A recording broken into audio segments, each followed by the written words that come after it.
Boa noite, pessoal. Obrigado pela presença, pela participação. Sidney Varanes, pré-candidata a deputada estadual aqui em Mato Grosso. E hoje a nossa convidada, Andressa Mendes, com o tema feminismo. Andressa, que é co-criadora do movimento Empodera Cuiabá, que é um grupo feminista. Ela que é líder de movimentos sociais e da juventude. Também licenciada em Pedagogia pela Universidade Federal de Mato Grosso, bacharel em Direito pela UNIC, participou do mestrado de Direito da Universidade Federal de Mato Grosso no ano passado, é pós-graduanda em Direito Constitucional e Administrativo pela Escola Superior do Ministério Público, MBA em Gestão de Projeto pela USP e também assessora jurídica na ASB, Advocacia Ambiental. Obrigado, Andressa, por atender o nosso pedido de estar aqui conosco nessa noite maravilhosa na nossa capital e com um tema feminismo que, no meu entender, não é somente de interesse das mulheres, e sim de toda a sociedade, pela importância que tem esse tema. Obrigado, fique à vontade. Eu que agradeço o convite, Sidney, eu fiquei muito feliz, um momento oportuno para retornar aos meus estudos e debates sobre feminismo. Fiquei por quase 2 anos intensos de militância feminista. Dei uma parada justamente para aprofundar os estudos que vá um pouco além do empoderamento feminino. E justamente é um tema fundamental a ser discutido politicamente na nossa sociedade, prioritariamente para as mulheres, mas também para os homens, crianças, que, né, é pelo ser social que atrapalha na vida de todo mundo. Quando um não vai bem, o outro também não vai. Você colocou 2 anos que trabalhou, né, esse movimento em Mato Grosso ou aqui em Cuiabá? Em Cuiabá. Em Cuiabá. A minha colega Cassie, que a gente iniciou junto, ela que pôde expandir por Mato Grosso e também Brasil. Ela é uma rapper, né, super conhecida, e aí ela pôde movimentar melhor. Bacana, sentido, bacana. Né? E quais as conquistas nesse período que você começou essa militância até hoje? Quais as conquistas que tivemos? Enquanto coletivo, a gente organizava rodas de conversas e de amparo às mulheres que tinham sofrido relacionamento abusivo, tenham passado por opressões machistas. Então, a gente foi isso, foi um movimento que circulou muito bem com a juventude, com as mulheres, e a gente deu uma parada porque cada uma foi seguir seu caminho, a trabalho, mudar de estado e também aprofundar no conhecimento, né? A gente podemos dizer que a gente tinha uma forma muito romântica de encarar esse movimento feminista. A gente achava que seria o suficiente aquelas rodas de conversa, e a partir do momento a gente passou a ter uma compreensão que não era, que o movimento feminista ele precisa ser muito mais enraizado na sociedade, tem que estar mais próximo das mulheres, principalmente as mulheres negras, as mulheres trabalhadoras, né, estar próximo das mulheres que estão afastadas do centro, do universo da universidade. E é isso. Ok, e assim, as pessoas pensam que esse movimento é uma busca de igualdade apenas das mulheres, mas eu vejo que é uma busca de igualdade do ser humano. E sabemos, né, por mais que agora está bastante na moda, isso não iniciou recentemente. Quando que iniciou esse movimento no mundo, né, aonde, para as pessoas possam compreender? Justamente, a gente tem uma onda muito forte do movimento feminista, ainda bem, mas alguns confundem achando que é realmente modismo, e não é. É um movimento social histórico que existe pouco depois da Revolução Francesa, que vem lá do movimento das sufragistas, né, que estavam defendendo o direito ao voto das mulheres, e aí ele vai passando pelos movimentos dos direitos trabalhistas. A gente acha que sempre o feminismo está vinculado só à conquista de igualdade com o homem nas relações, esquece de abordar principalmente nas relações trabalhistas. Então, após o movimento sufragista, vai ter esse movimento nas fábricas, buscando igualdade salarial, principalmente redução de carga horária, porque as mulheres trabalhavam quase cerca de 16 horas por dia. Sim. E aí elas lutam para reduzir essas horas de trabalho. Isso lá em 1792. E esse movimento continua, né, até hoje. Claro, em determinados períodos ele está mais intensificado, outros nem tanto. Sim. E em 2015 teve essa intensificação, abordando a questão do feminicídio, relacionamento abusivo. E graças ao movimento das argentinas, está voltando aí a questão do aborto, né? Sim. Estamos discutindo e espero que intensifique muito mais aqui no Brasil para que a gente possa garantir esse direito das mulheres, que é um direito e é sobre saúde pública que a gente está falando, né? Sim. Se nós trouxermos ainda antes da Revolução Francesa, que de repente, nessa época, acho que final do século XIX, que começou os registros desse movimento. Mas se pegarmos aí a história, todos nós sabemos que as mulheres, a princípio, ela pertencia aos pais, ficavam na casa dos pais, né? Depois ela casava, era entregue para o marido como se fosse um objeto. Olha, agora você é dele. E ela tinha que obedecer às vontades desse marido por um determinado tempo, ou para sempre, né? Então, nesse momento, acho que houve essa ruptura, porque a mulher não queria mais ficar somente na sua casa, ela queria fazer um trabalho, ela queria ter seus direitos, né? Sair de casa, é o que chamam, talvez, acho que essa foi a primeira onda, né? Essa busca da mulher buscar o seu espaço externo. Antes de aprofundar na questão das ondas, eu acho interessante a gente ressaltar o seguinte, porque criticam, né, o movimento feminista, dizendo que vai ser para sempre assim, que sempre foi assim, a mulher submissa ao homem, e não foi para sempre assim.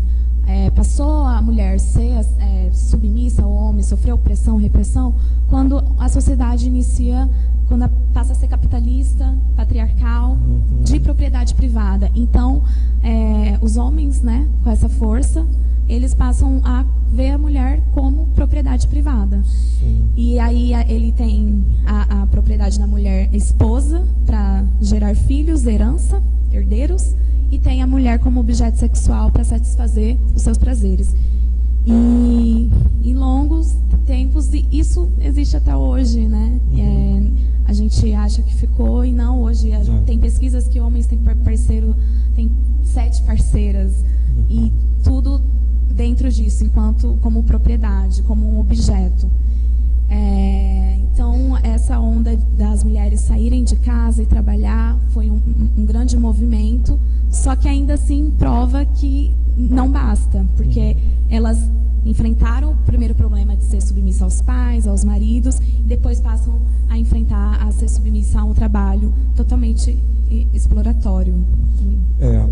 Quando você coloca assim que hoje ainda existe na sociedade, é uma mudança cultural, né? Porque eu confesso que ainda escuto muitas mães falando: não, filha, você tem que estudar, trabalhar, casar, ter seus filhos, né? Como se o casamento fosse algo que tivesse ali no percurso, no roteiro da vida dela como obrigatório, né? Se não casar, se não tiver filho, parece que a coisa também incompleta. A gente ainda escuta isso na cultura, ainda na nossa cultura principalmente. É porque está tanto tempo na nossa história. Sim. Que os nossos familiares têm dificuldade de enxergar uma possibilidade diferente para as suas filhas, irmãs, sim, amigas, tias, que não seja esse ciclo. Estudar, trabalhar e casar, e cuidar dos filhos, morrer ao lado do marido. Sim. E a vida é muito maior do que isso, e as mulheres têm que correr atrás dos seus sonhos para além disso. Então, elas estão querendo viajar, fazer seu mestrado e doutorado. Hoje temos muitas mulheres na frente de tecnologia, né? Eu acho sensacional ver mulheres na NASA, e tem ocorrido bastante. E a gente tem que evidenciar isso para mostrar às mulheres que estão aqui ao nosso lado que é possível ter uma vida para além do que foi programado por uma sociedade, mais uma vez, totalmente machista, patriarcal e capitalista. E se teve a primeira onda, houve a segunda? Certo. Como aconteceu essa segunda onda? Essa segunda, ela já veio para garantir a igualdade social para além da política do voto, na questão de eu poder demonstrar o meu corpo, eu poder sair com os homens num bar. Então é uma coisa mais de identidade, a segunda onda. terceira onda é para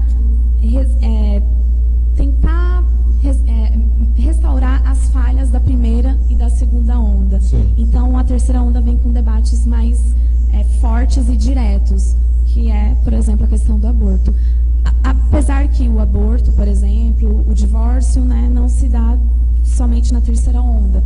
Na Revolução Russa, na União Soviética, já eram assuntos que foram debatidos e foram garantidos. O divórcio foi garantido na União Soviética, foi a primeira sociedade a colocar o 8 de março como dia de comemorativo para a mulher. As mulheres tiveram um papel fundamental na Revolução e trazer, né, para a nossa realidade que as mulheres têm um papel fundamental para a transformação social de hoje. Para a gente saber se uma sociedade está indo bem, observando quem é o mais oprimido, né? O grupo mais oprimido. E o grupo mais oprimido são as mulheres. Então, se esse grupo está tão deixado de lado, é porque essa sociedade não está indo bem. Sim. É certo que no nosso país tivemos alguns avanços. O mais recente foi a lei do feminicídio. Eu acho que foi um passo acertado da presidente Dilma. Porque essa lei é importante para também trazer dados que a questão do feminismo, do machismo, não é uma ideia de estudantes ou algo do tipo. Existe. Então, existe morte de mulheres pelo simples fato de serem mulheres. E é um número assustador. Em Mato Grosso é o estado que mais mata no Brasil. O Brasil é o 5º país que mais mata mulher no mundo. E a morte de uma mulher ocorre a cada 1 hora. Sim. Então, é preocupante e politicamente a gente tem que falar. Sim. Entender também que tem um processo econômico envolvido e também no ano passado, aqui em Mato Grosso, foram 75 mulheres mortas pelos seus parceiros. E nos primeiros 4 meses desse ano, o número já são 38 mulheres mortas. Então, eu acredito que esse ano ainda vai bater um recorde ainda. No mundo inteiro, chega a ser quase 60 milhões por ano.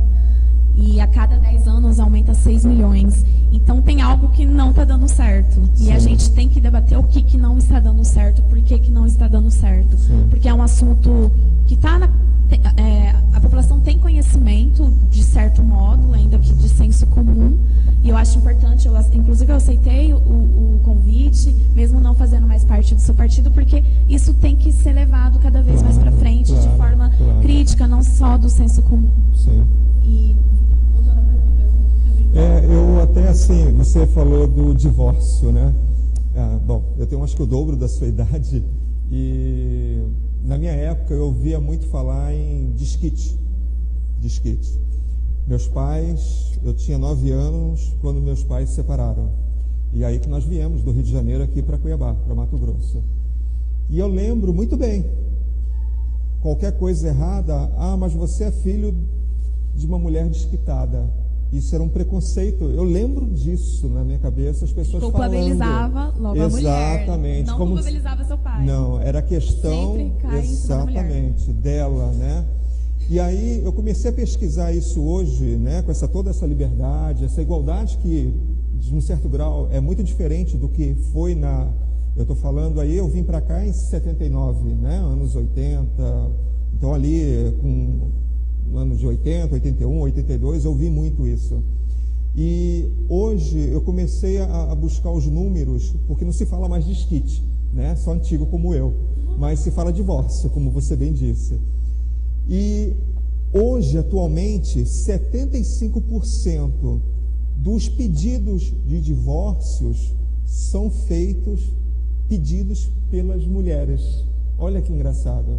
A grande maioria pelas mulheres hoje. O que antigamente era uma coisa que difamava ela, hoje se virou ela que faz o pedido. E eu percebo que o motivo disso é que é simples, as mulheres buscando felicidade, né? Não há necessidade de ficar num relacionamento por muito tempo, se ela não é feliz naquele relacionamento. Hoje ela pode ir lá e pedir o divórcio imediatamente e pronto, né? Então, o que a gente observa através, principalmente do movimento de empoderamento feminino que vem ocorrendo com muita força, é que as mulheres estão adquirindo a sua autonomia. Sim.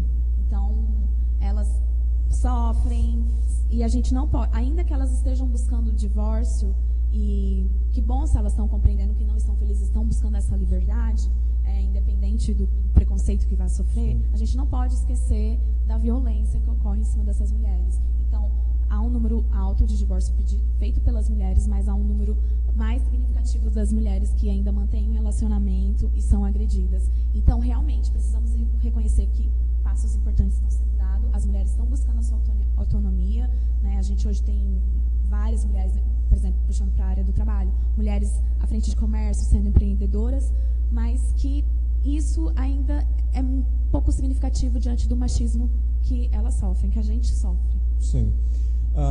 Quando você diz ela teve toda essa liberdade hoje, né? O que você hoje muito mais, mas que na segunda onda foi uma busca maior, né? Não bastava mais o direito a voto, estar trabalhando. A mulher naquela época queria frequentar o bar como homem, se pudesse até ficar sem camisa como os homens ficam na rua, né? Essa liberdade. E hoje, né, quando a gente vê assim, todo esse, eu particularmente não vejo mais diferença entre uma mulher e um homem. Eu particularmente não vejo mais, né?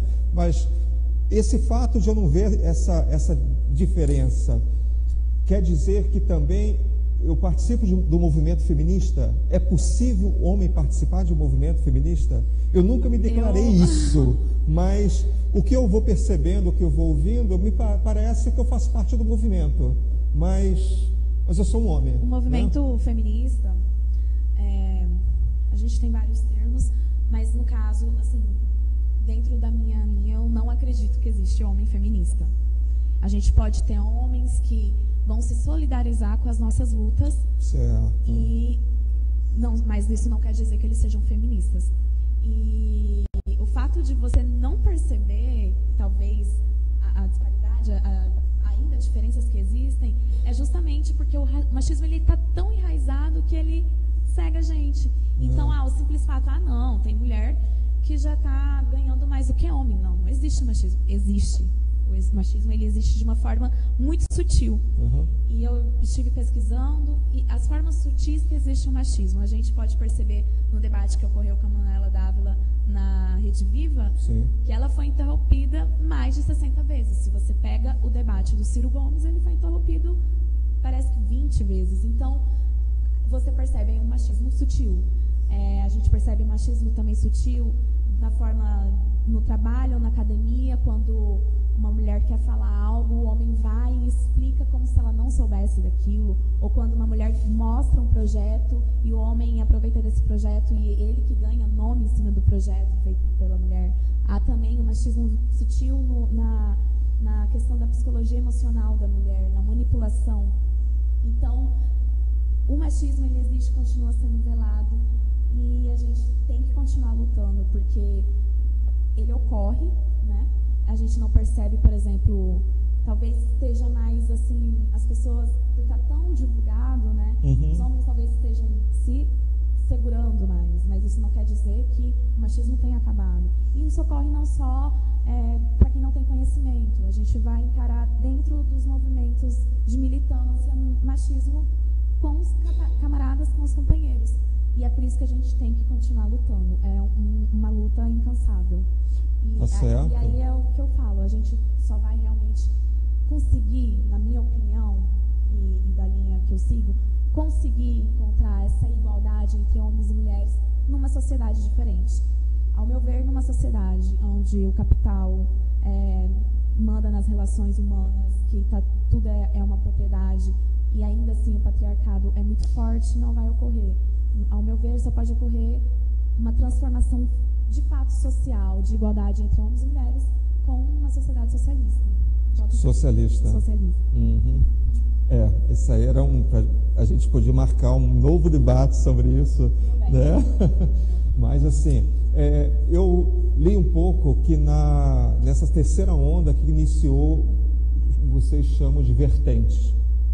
Eu queria só dizer que eu sou solidário ao movimento, então, né? Já que não pode, eu sou solidário. Pronto.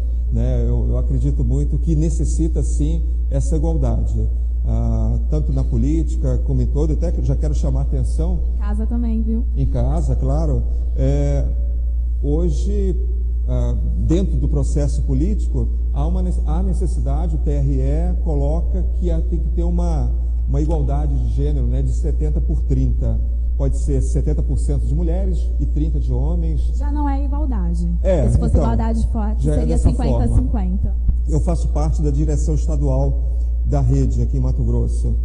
E graças a Deus, né, o nosso partido não tem esse problema de sair laçando mulheres para vir fazer parte, porque a grande maioria realmente são homens que estão envolvidos ainda na política. Conheço muitas mulheres com potencial enorme. Eu até já convidei para vir fazer parte do partido, porque tem que se filiar a um partido, né, para poder participar de um pleito, mas infelizmente ainda não é o momento, né, pede para aguardar um pouco. Mas o nosso partido não tem esse problema de buscar mulheres para compor, para poder dar aquele número necessário, para não ficar nenhum homem de fora. Mas eu conheço algumas pessoas de outros partidos que estão ficando de cabelo em pé, procurando as filiadas para que possa vir participar desse pleito, para que possa compor, porque é uma mulher para cada 2 homens, né? Se você tem 2 mulheres, são 4 homens. E se ele tem 5 pré-candidatos homens, ele precisa de 3 mulheres, porque o outro não vai participar. E aí eles estão no desespero buscando para que participe do pleito. E aí eu começo a perceber que isso acaba gerando um problema, porque eu já vi isso em eleições passadas, mulheres se colocam lá como candidatas, mas quando você vai ver o número de votos, é quase nenhum, quase nada, dela ou nem dela talvez. Então você percebe que naquele momento ela está ali para preencher, né, uma legislação. E aí, nesse momento, eu vejo um problema, porque você acaba meio que desmoralizando. Pô, mas por que aqui, né, ela não teve? Então, assim, esse tipo de coisa gera uma... Justamente, o fato de ter poucas mulheres se candidatando é o fato de que não foi superado, que a mulher ainda é vista como a dona de casa. Por que essas mulheres não estão se candidatando? E elas, se você for falar com a maioria, não tenho tempo, eu tenho que cuidar da minha família, eu tenho que dar conta do meu trabalho, a mulher, ela precisa dar conta de tudo, e aí falar, não, política, eu acredito que tenha mulheres que tenham vontade, sim, mas ainda assim há muitos empecilhos que não são tão fortes para os homens, sim, entende? E a gente está num processo de conquista dessa autonomia, sim, que acaba que disputar um processo eleitoral não seja a prioridade. Enquanto os homens já conquistaram várias das suas liberdades, um homem pode há tanto tempo ir para um bar, que disputar um processo eleitoral é mais uma parte da vida, vamos tentar. Para a mulher, não, eu preciso conquistar tudo que foi tirado de mim, para depois eu pensar nisso. O que é muito triste, porque eu só acredito que, por exemplo, a questão do aborto, quem vai melhor falar, votar, são as mulheres, não são os homens. Então a gente precisaria sim ter mulheres, e para a gente ter cada vez mais mulheres participando do processo eleitoral, a gente tem que cada vez estar falando de feminismo, de luta das mulheres, de participação, de igualdade. E também não podemos esquecer que o número reduz para quando se trata de mulheres negras. E aí a gente vê pouquíssimas. Sim. E mais uma coisa, quando a gente vê mulheres que conseguem ser eleitas, a maioria está vinculado com um pai que já foi político e um marido que é político. Então muitas mulheres estão num partido por conta de seu marido ou de seu pai. Verdade. Pouquíssimas vão por conta própria. Verdade.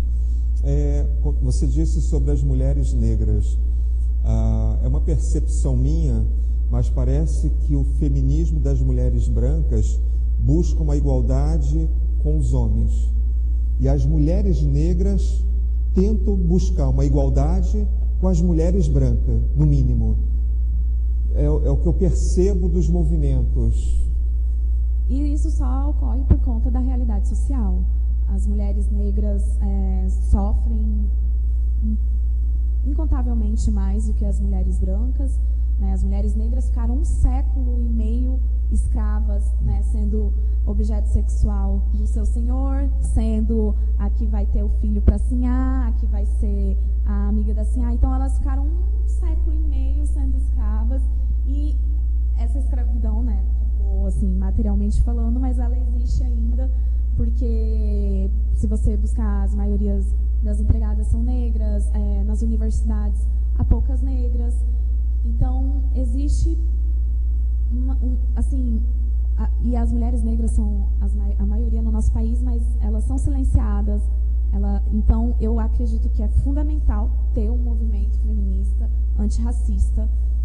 Eu só acredito, a linha que eu acredito maior, que vai alcançar uma transformação social mais profunda, é o feminismo classista antirracista, porque não dá para comparar a opressão, a retirada de direitos de uma mulher negra com uma mulher branca. A mulher branca, ela tem os seus privilégios, sim.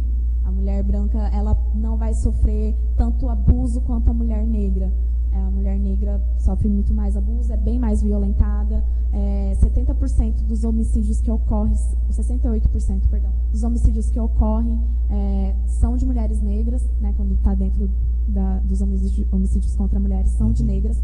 Então, eu defendo, sim, que tenha esse feminismo antirracista, porque são as que mais sofrem, são as que são mais violentadas e oprimidas.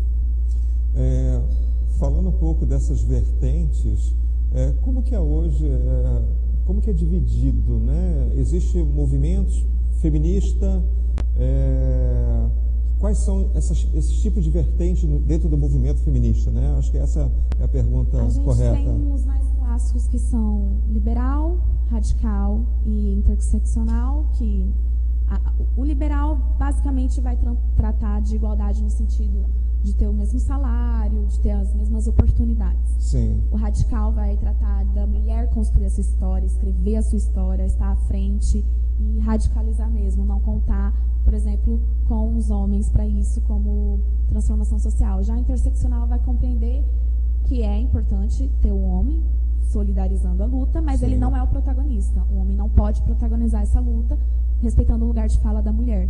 E dentro dessa linha vertente entra o LGBTQI, que são as gays, as lésbicas, as bios, travestis, transexuais, porque a gente não pode deixar de falar também que os travestis e os transexuais sofrem muita opressão e violência. Por ano é registrado cerca de 800 agressões contra transexuais e travestis. Uhum. E aí, basicamente, essas são as vertentes maiores feministas. Só que quando a gente tem uma pauta em comum, ainda que a gente tenha nossas diferenças, militamos junto. Por exemplo, 8 de março, aqui em Cuiabá, cada uma tem a sua linha, mas no 8 de março, para demonstrar que o feminicídio em Mato Grosso é o maior do Brasil, todas se uniram, a gente fez a paralisação, fechamos as garagens de ônibus, e foi um movimento muito bonito que os trabalhadores se solidarizaram, porque eles veem muito abuso dentro dos ônibus, e a sociedade também. Então a gente conseguiu chamar atenção para o número que ocorre de feminicídio. Tem outras vertentes também, como o ecofeminismo. Eu até quis abordar, porque, né, você é da Rede Sustentabilidade, a Rede é um partido que defende o ambientalismo. O ecofeminismo, vai falar da ecologia e do feminismo. E vai tratar, e já vem uma versão romântica também, no sentido de tratar a espiritualidade, de defender a vida, defender os animais. E por um tempo, né, me encantou esse assunto, só que eu já tenho as minhas críticas, porque é uma vertente que não chega para todo mundo. Então a gente precisa de um feminismo que vá em nível global, mundial, regional, do bairro a organizações internacionais. O ecofeminismo não vai, porque não dá para também querer debater a espiritualidade, aí já é uma outra complexidade. Como que eu vou falar de animais dentro de uma discussão feminista? Fica muito complicado. E aí a gente percebe também que é um pouco liberal para mim a questão do ecofeminismo. que a gente tem que tomar cuidado, né? Aí falei do feminismo classista, que é tão importante quanto o feminismo antirracista, porque também o que a mulher da classe trabalhadora sofre não é o mesmo que a mulher burguesa sofre. A mulher burguesa, ela tem todo o privilégio para conseguir garantir os seus direitos. Ela não vai ser tão assediada, por exemplo, quanto uma mulher da classe trabalhadora pegando um ônibus. Sim. E se ela acontecer algo do tipo, por exemplo, dela ser violentada pelo marido, ela vai para uma delegacia já com advogada, ela já é atendida de outra forma. Hoje as mulheres da classe trabalhadora, se vai numa delegacia fazer o registro, já perguntam, mas que roupa você estava usando? Mas o que você fez para ele fazer isso? E é totalmente desumano. Ela sai dali abalada emocionalmente, chega lá, tratam mal também. Então, mas aí que entra a lei Maria da Penha, com as delegacias trabalhando com as mulheres, né, diretamente. Não é a realidade. Por exemplo, a delegacia da mulher daqui de Cuiabá, quem atende são homens. É verdade. Tem homens atendendo e o tratamento é esse. O tratamento é bizarro, desculpa a palavra.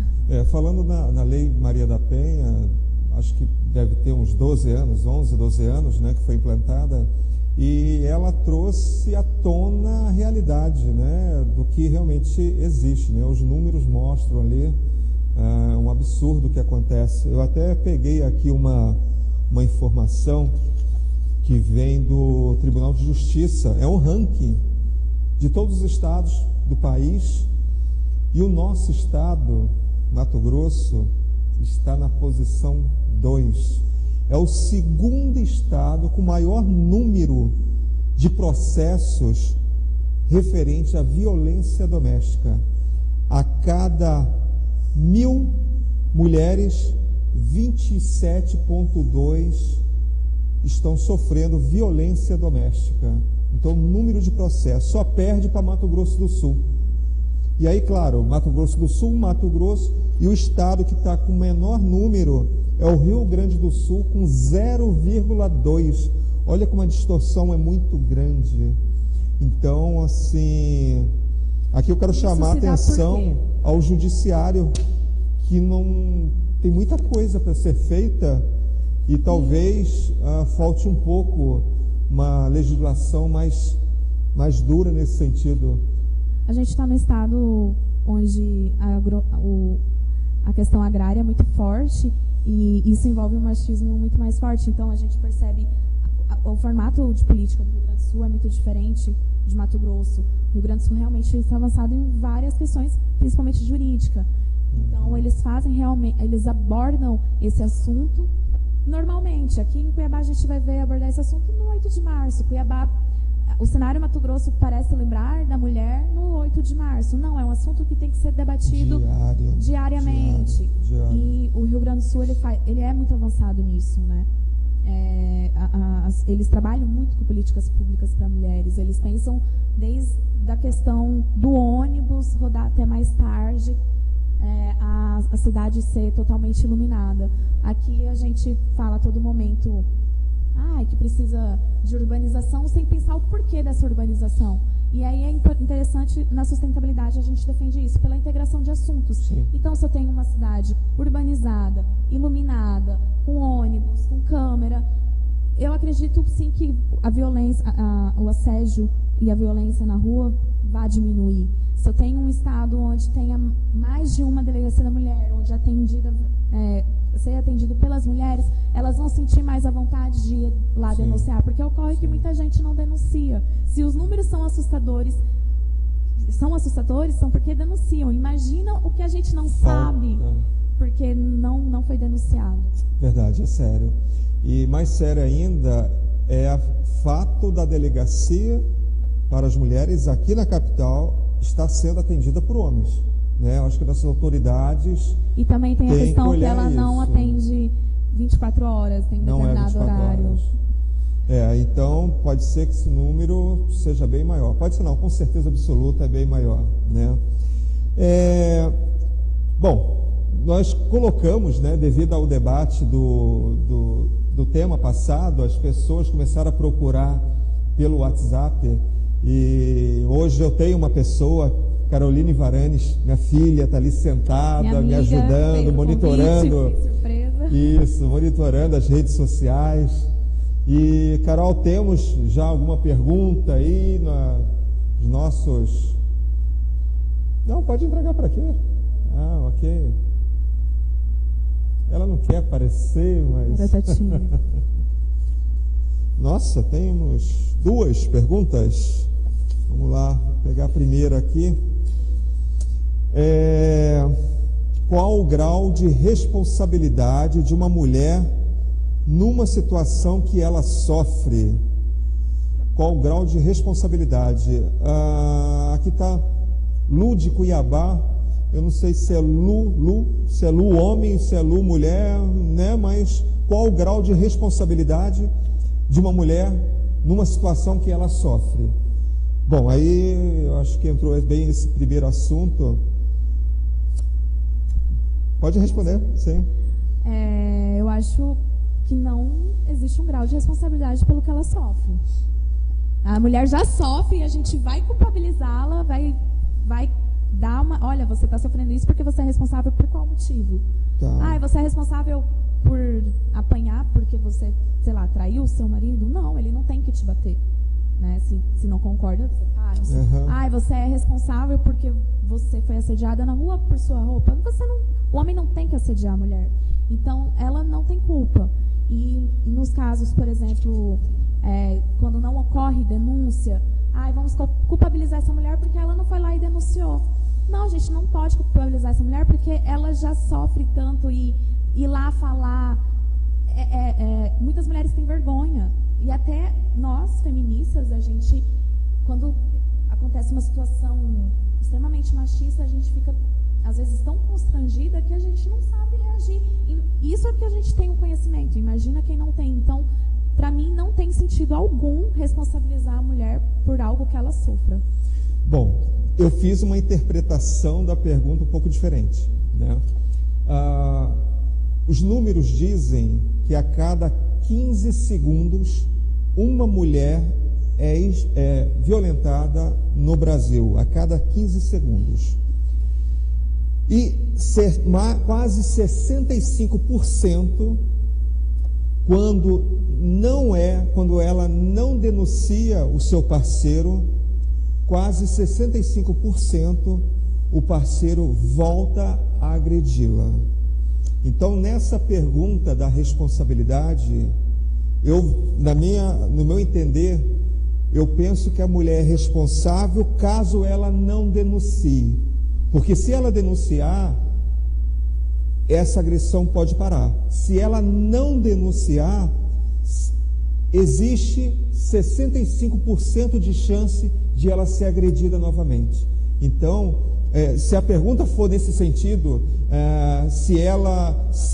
porque aqui a pergunta fala, qual o grau de responsabilidade de uma mulher numa situação que ela sofre? Então, que ela sofre, eu penso que ela está sendo agredida, e aí se ela não fizer a denúncia, ela é responsável e vai ser, né? Existe uma chance grande de ser agredida novamente. Então ela tem que denunciar, tem que procurar a Lei Maria da Penha, né? Que existe lá um monte de coisas que vai protegê-la desse... Mas o que ocorre, Sidney, agressor. É o seguinte,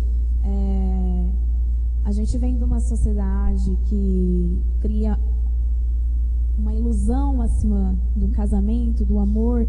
Então, ocorre a primeira agressão, ela vai pensar, não vai acontecer de novo. E o parceiro vem com aquele machismo sutil de manipulação. Sim. E promete que não vai ocorrer de novo.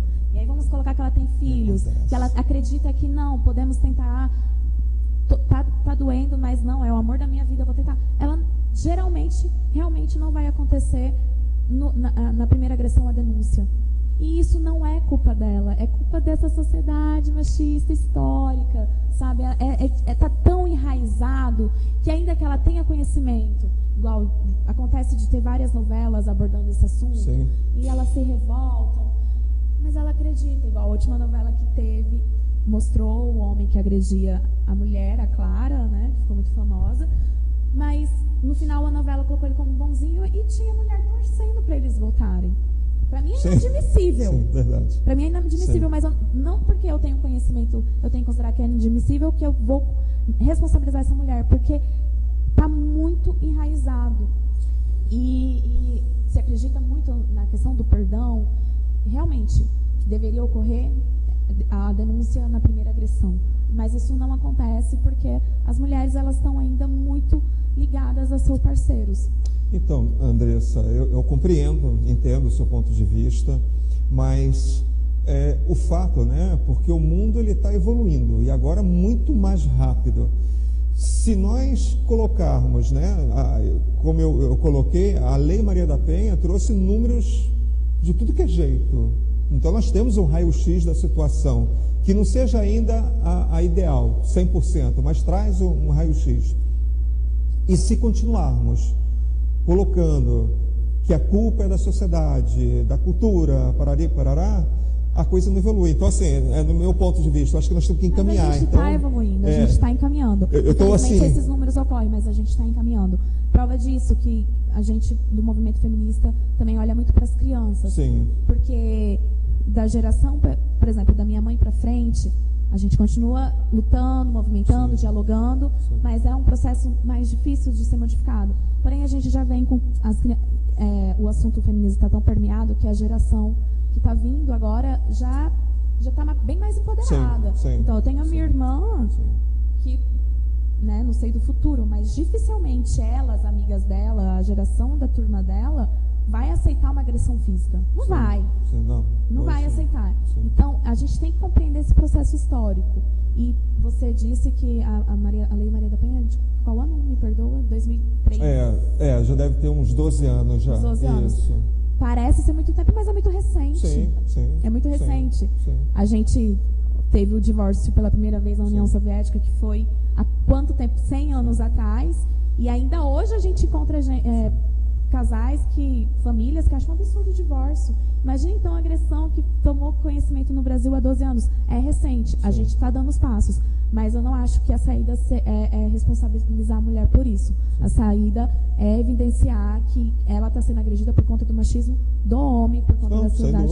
Sem dúvida, mas que ela tem que agredir, ela tem que denunciar. Tem que denunciar. Denunciar, 100%. Sem dúvida. Seja qual for o grau da agressão, denuncia. E buscar ajuda. Talvez ela não vai ter coragem de ir lá sozinha e fazer essa denúncia, mas conversar com as amigas, conversar com os familiares. E aí envolve, por isso que eu digo, a política envolve tudo. Precisa, né, desse tempo mesmo? Eu sou mais direto, né? Eu acho que ela tem que sair imediatamente e denunciar, não precisa conversar com ninguém, vai lá e denuncia. Não, porque claro, pode ser que a mãe, a amiga, não faça isso. É porque eu já tive colegas que passaram por isso e elas ficaram em estado de choque. Então, no estado de choque não tem como você Cada pensar. Situação é uma Outras situação. tem mais que são ativas e vão lá e falam e brigam, mas é muito delicado. Sim. Antes de olharmos a segunda pergunta, você disse o termo empoderamento. Até o movimento, né, que você faz parte, que é o empoderamento, empodera Cuiabá.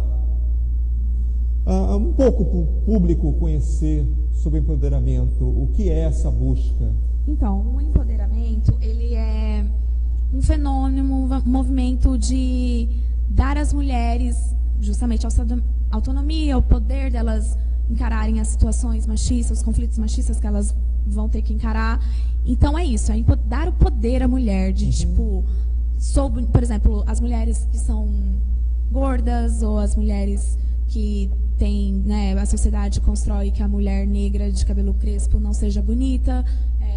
Então o empoderamento feminino vem para isso, para falar: mulher, você é linda do jeito que é, você é livre entre aspas, né, porque dentro dessa sociedade é complicado alcançar uma liberdade de fato, mas você é dona do seu corpo. Então o empoderamento ele é um fenômeno que vem para dar força para as mulheres, para resgatar seu amor próprio, para encarar a vida. Só que a gente tem que deixar claro... Entre as mulheres? Uma ajudando a outra? E aí, dentro do empoderamento feminino, a gente trabalha com a empatia.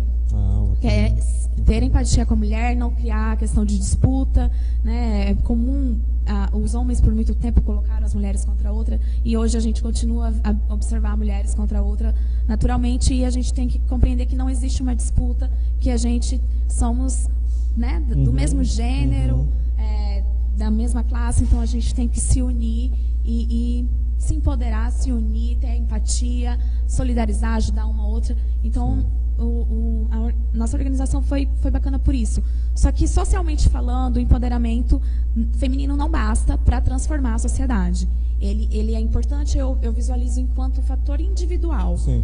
Então, esse movimento todo do empoderamento feminino que está ocorrendo, ele é importante enquanto individual. Ele não é o que vai transformar a sociedade, realmente, para transformar a sociedade, que eu acredito, através do movimento feminista, classista, antirracista. E, então, é basicamente um fenômeno muito importante, que foi muito bacana dar o nome, porque eu acho importante dar o nome, né? Então, dar o nome de empoderamento feminino, isso ser tão vinculado por artistas, querendo ou não, a questão da mídia é importante, por artistas, e aí um pouco da pegada feminismo liberal em produtos. Então, hoje a gente tem produtos que falam de empoderamento feminino a todo instante, revistas, e também, aí voltando para o ecofeminismo, a gente tem produtos veganos falando de feminismo. Sim. É bacana, Para mim não é crucial para essa sociedade, mas se ocorre esse empoderamento e está dando força para as mulheres conseguirem lutar, para falar uma para outra, olha, amiga, você não tem que apanhar do seu marido, vamos lá denunciar? Então, vamos lá. Mas aí você colocou que dá a impressão que o empoderamento, quando você fala em belíssimos produtos, pode ser uma forma de marketing, né? É uma forma de comércio, né? Mas tudo bem. Agora, o que me chamou a atenção, eu fiquei aqui pensando, quando você disse empatia entre os grupos. E aí me levou lá as vertentes, quando você disse a liberal, a radical, nesse momento, quando você... Então, quer dizer que a vertente, ela, na terceira onda, já começa a ser uma divisão. Porque como se busca uma igualdade, e aí, de repente, a igualdade necessária para uma determinada mulher não é a mesma necessária para outra. Então, as mulheres começaram a se organizar em vertentes para que elas pudessem atuar no tipo de igualdade que elas consideram importantes naquele momento. É isso, porque nunca é para sempre. Porque no momento que você conquistou, você... Será que não é para sempre? Vamos considerar o feminismo liberal. Enquanto não houver uma transformação social mundial, ele vai para sempre, entre aspas. Vamos considerar o feminismo classista, o feminismo interseccional, o radical. Eu não consigo visualizar, eles vão continuar existindo, e é por isso a importância da empatia. Eles vão existir. É claro que a gente tem que deixar claro que, por exemplo, para uma burguesa que vai defender o feminismo, ela pode solidarizar com as mulheres na questão de defesa dos seus direitos, mas ela vai estar explorando a mulher de alguma forma. Então, aí a empatia, nesse sentido, já não existe, certo? Mas enquanto movimento, enquanto determinadas pautas que a gente tem que lutar, a gente está junto. A divisão ocorre realmente pela questão do status social e pela questão de teoria, de ideologia. Ok. Bom, vamos ver aqui a segunda pergunta. Eu não preciso do feminismo, porque já sou uma mulher livre. Lúcia de Cuiabá. Bom, ela não é uma pergunta, acho que ela está afirmando. Eu não preciso do feminismo porque sou uma mulher livre. Todas nós precisamos do feminismo. Como é que é? Todas nós precisamos do feminismo, porque eu não acredito que existe uma mulher livre, totalmente livre, assim. Então, a gente quer ser... Eu posso dizer que me considero livre, eu faço o que eu quero, eu falo o que eu quero, mas é a liberdade dentro da minha concepção, não do mundo. Porque eu estou sofrendo, provavelmente eu estou sofrendo julgamento e eu estou sofrendo risco. A partir do momento que a mulher está sofrendo risco por ser mulher, ela não é livre de fato. Bom, assim, é que eu penso que quando você quer conquistar algo, você trabalha, você cria suas estratégias para buscar aquele algo. No momento que você conquistou, isso é humanidade, né? Todos nós somos assim. Aquilo ali já ficou supérfluo, vai buscar outros objetivos, outras conquistas e assim por diante. Então, eu só não concordo muito nessa colocação sua que um determinado necessidade de uma mulher é eterno, nunca, né? Enquanto a sociedade, porque eu percebo que todos, né? Conquistei, agora quero aquela posição e eu vou naquela posição, agora eu quero aquela outra. Mas é um ciclo eterno. A gente vai conquistar direitos aqui. E não é porque você conquistou o direito aqui que deixou de existir. A gente conquistou o direito de ter uma lei que coloca como crime hediondo o homicídio contra a mulher, mas nem por isso deixou de existir o homicídio contra a mulher. Então a gente conquistou um direito, não quer dizer que a gente garantiu a extinção do crime, entende? Sim. Então, a liberdade é que a gente anseia, a gente acredita que existe, mas se a gente for parar a fundo, liberdade de fato, ela não existe. Ela, em determinadas esferas, é isso, vai se conquistando, né? Então, hoje eu tenho a minha liberdade de ir para um festival, e quiser ficar só com meus peitos para fora, sim, eu tenho essa liberdade. Mas eu posso estar sofrendo risco e eu vou estar sofrendo julgamentos, porque esse conhecimento todo do feminismo também não foi difundido substancialmente, né, na sociedade. Bom, no caso aqui, Lúcia, acho que no mínimo, se ela falando que não precisa... Mas eu fico feliz dela enxergar que é uma mulher livre. Isso. Que acho bom que, isso é o feminismo, ela né? acredita que é uma mulher livre. Pronto. Mas ela tem que compreender que não é assim, eu me acho livre, eu não preciso de mulheres lutando para mim. O problema também é que o feminismo, a palavra feminismo, ela gera um certo preconceito para quem não conhece. Acha que é o contrário do machismo, que a gente vai oprimir os homens. Então, cria uma aversão. Então, fala, não preciso do feminismo, não sou feminista. Mas quando a gente fala de feminismo, a gente está falando de luta das mulheres. Sim. Então, será que essa mulher não precisa das lutas das mulheres só porque ela acredita que seja livre? Sim. Ela está olhando só para ela. Então, na verdade, ela tem que apoiar o movimento, porque nem todas têm essa liberdade. Parabéns, Lúcia, que já se acha... Não, continue se achando livre, mas não ótimo, vamos negar, né, a luta das mulheres, que é essencial para a nossa sociedade. Carol, temos mais algumas perguntas? Ainda tem uma.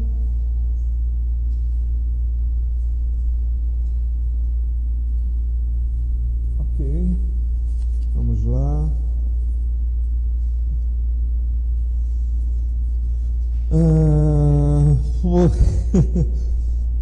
Uma pergunta de um homem.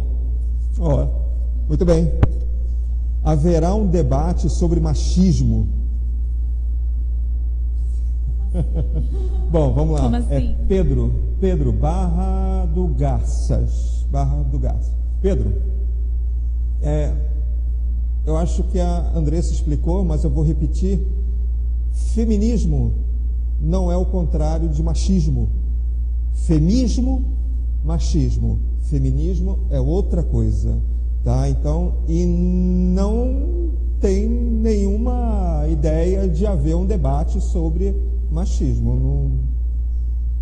Não há necessidade, né? A gente debateu o machismo aqui, que ele tem que ser extinto. Acho que não tem, mas é totalmente diferente, tá?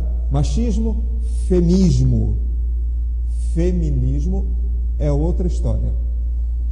Ok? Temos mais alguma pergunta? Não?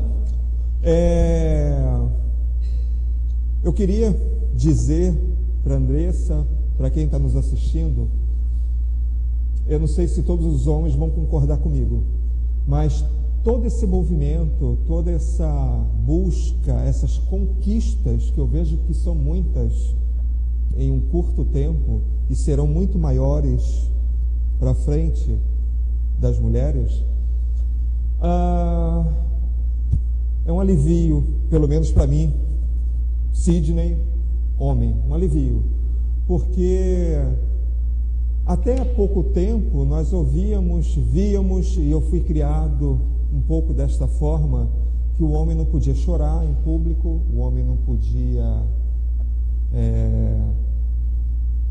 ser sensível, não podia um monte de coisa, porque ele é o macho, né? E essa carga ficava para a mulher que é sensível, é coitada, né? E hoje eu percebo com essas conquistas que já houve, que para você ainda não é igual, né? Mas eu vejo que está bem páreo a páreo, tá bom, não é ainda, mas, né, na minha visão, saiu um peso das costas, porque hoje não é nenhuma vergonha um homem chorar, não é nenhuma vergonha ele ser mais sensível, não é nenhuma vergonha, como eu disse agora há pouco, né? Eu me sensibilizar pelo tema feminismo e querer ajudar, e querer acompanhar, e querer que essas conquistas só aumentem. Sim, mas a gente... Temos mais uma pergunta. Ok. Obrigado. Mas posso continuar? Tá. Bom, quando termina, nós vemos. Como você falou, eu sou pedagoga, trabalhei um tempo na escola, e a gente percebe na escola, né, algumas crianças que são meninos mais sensíveis, né, e por isso, se fosse um tempo atrás, sofreria muito com bullying, que a gente diz hoje. Mas a gente tem que compreender, é positivo isso, né, da gente, com o movimento feminista, ter até chegado aos homens ao ponto deles poderem tirar aquela coisa de ser o macho alfa, né, como se diz. Só que, como você falou, você tirou um peso. Esse peso, ele é muito ínfimo perto do peso das mulheres. Então, é por isso que há um tempo atrás eu fazia esse debate. Não, porque o feminismo é positivo até para o homem. Hoje eu já prefiro não fazer, porque o homem não tem que ser a prioridade desse debate, ao meu ver. Sem dúvida, sem dúvida, sem dúvida. Ana Paula da Costa, se ela considera livre hoje, é porque ontem uma mulher já lutou por isso. Com certeza.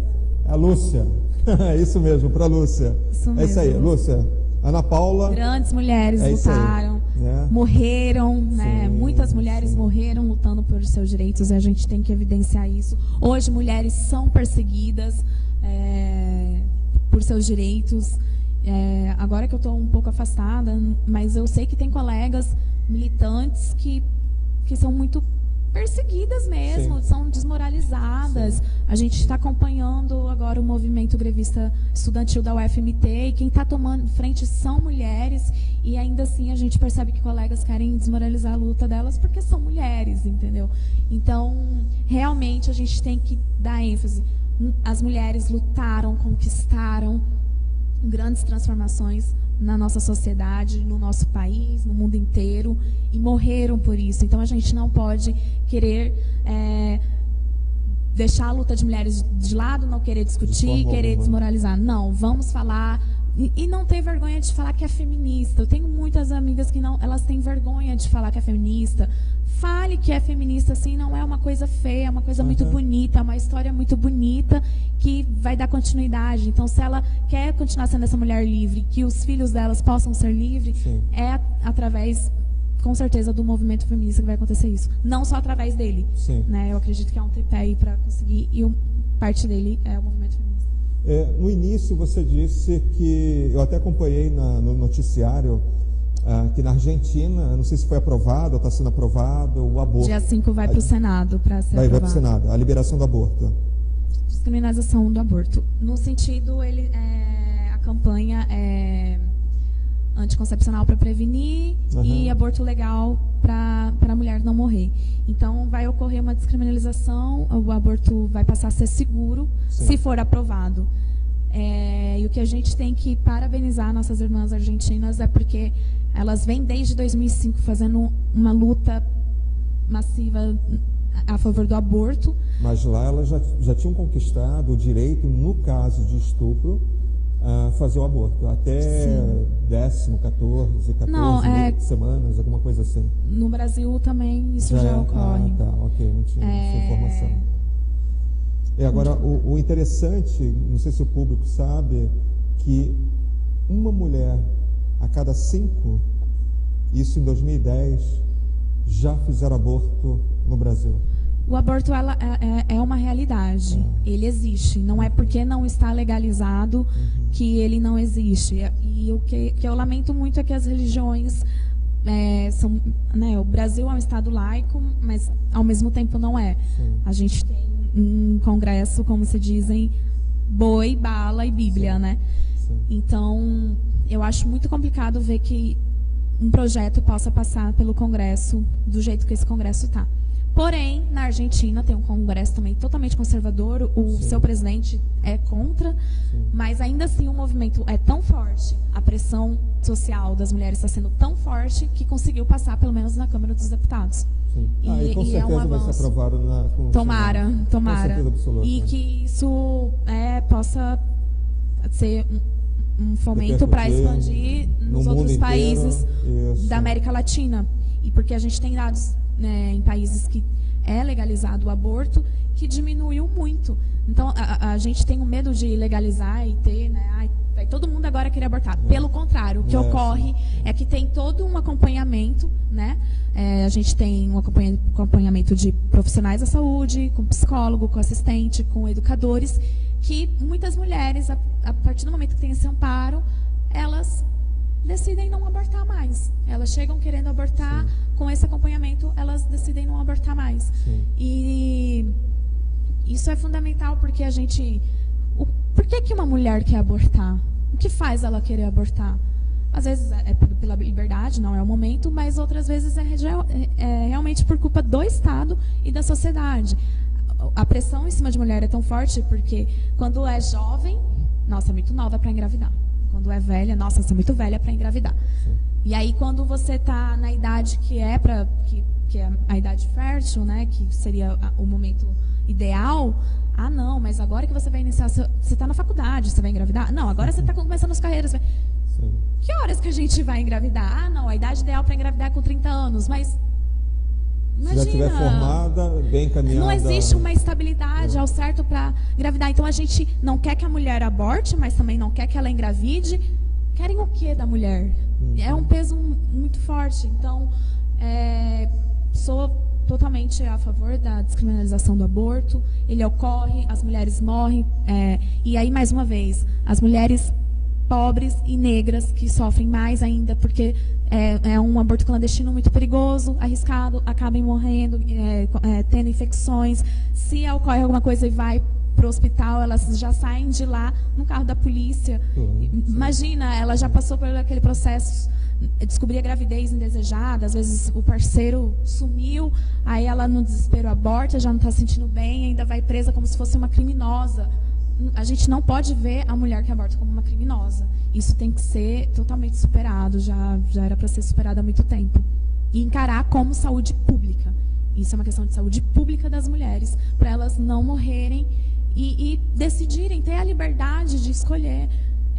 Tem uma campanha própria da Igreja Católica, sim, que eu acho sensacional, que diz: até Maria foi consultada para ter o Filho de Deus, e por que não as mulheres não podem ser consultadas para ter seus filhos?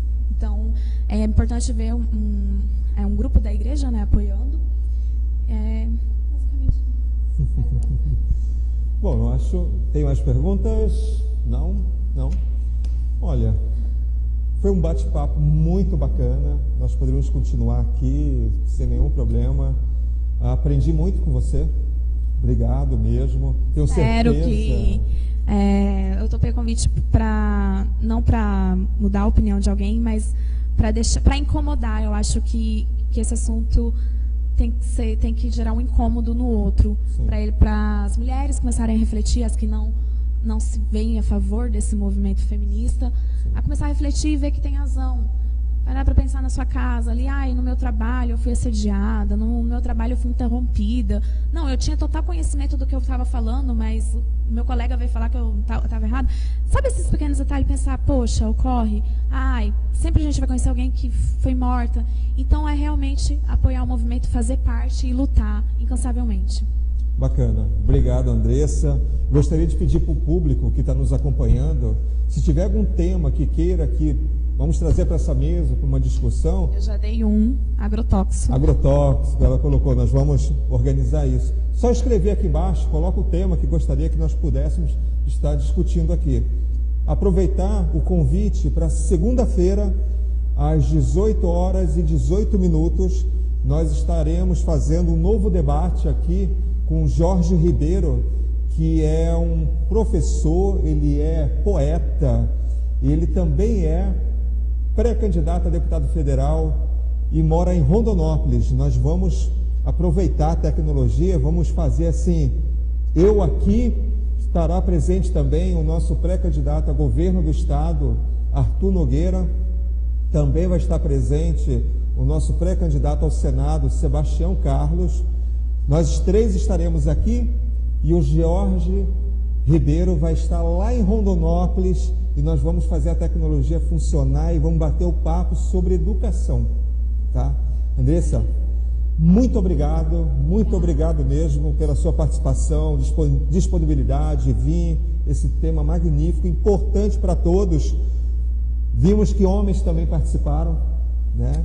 Muito bem, obrigado, pessoal de casa, ficamos até a próxima e obrigado por estar participando aqui conosco. Show? Tranquilo? É?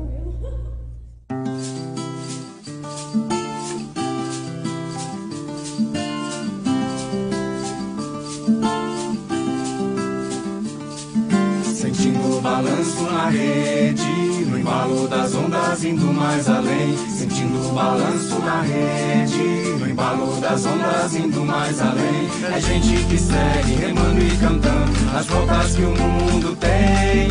É gente que segue remando e cantando nas voltas que o mundo tem.